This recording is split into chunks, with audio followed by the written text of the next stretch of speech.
Welcome, everyone. Welcome to the deep dive. Today, we're really going to explore, manifestation. And specifically, we're looking at the insights from Sheikh Nurjan Miramati.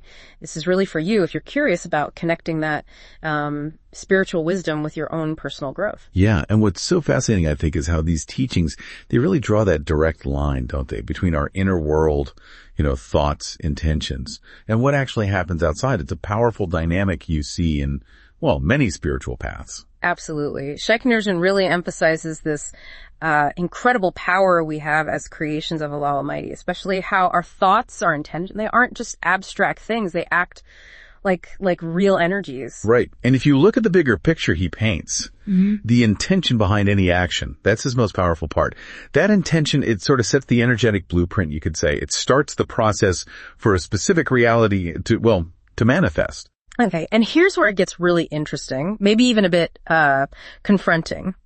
Sheikh Nurjan points out that if we keep thinking negatively, constantly saying I'm sick or just focusing on bad stuff, he says that's not just pessimism, it's actually a dangerous intention. Dangerous how? Well, because we're powerful creations, right? So those thoughts, they don't just stay inside, they start to manifest outwardly. We can actually make ourselves sick or negatively affect our path, basically allowing that negativity to take root in our reality. Wow.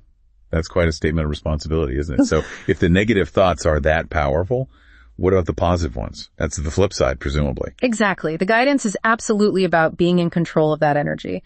We need to consciously steer our intentions towards goodness, towards divine light and divine love. Okay, so how do we do that? How do we cultivate that positive direction? Well, Sheikh Nurjan advises focusing on what he calls the best of intentions.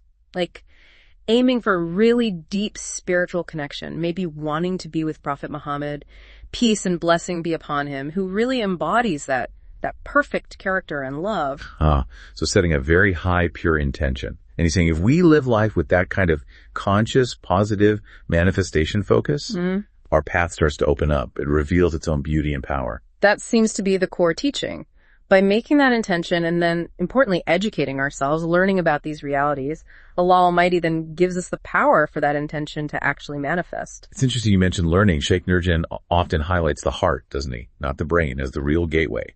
He says Allah Almighty clarifies you need a heart for this. If the heart is enlightened, it becomes like a cave, a doorway to divine realities. That's right. It's not just about feelings. It's the seat of our soul, our intuition. So the big question then is, how do we actually access this portal if it's the heart? This is where the role of spiritual guides, the sheikhs, comes in. Sheikh Nurjan describes them as crucial portals themselves, living portals. Okay. He teaches that by connecting with them, communicating, building a real continuous relationship, their heart, which is already open, helps our heart to open.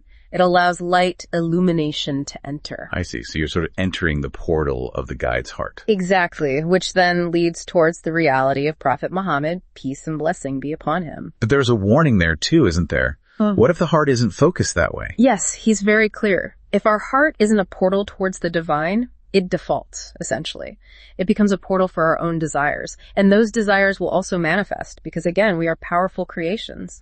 Our heart, he says, should only be a cave for Allah Almighty and His Messenger. That really emphasizes the need for protection then. And he offers practical advice for that, right? Things like reciting specific spiritual supports or opening up positive energies in our homes. Absolutely. It's not just passive avoidance of negativity, it's active preparation. Like a fireman training daily, not just waiting for the fire. You build that spiritual resilience. Exactly. You're building an energetic shield, being ready for challenges through consistent practice. So boiling it all down, what's the main takeaway? The core action Sheikh Nurjan wants us to understand. It's simple but profound. Go inside. Take the journey within. Practice these spiritual energies. Hold strong intentions. Connect with these realities internally. And the promises. As you really work on your inner self, you'll start to find that your outer reality, it just begins to align miraculously almost. Things get made easier for you, often in ways you can't even trace logically. Right.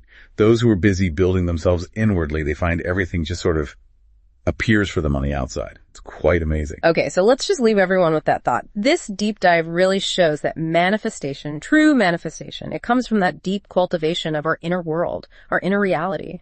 It's about the heart's intention ultimately. Indeed, we pray that Allah Almighty blesses you on your own journey with this. Maybe ask yourself, what really stands out to you about the power nestled within your own intention?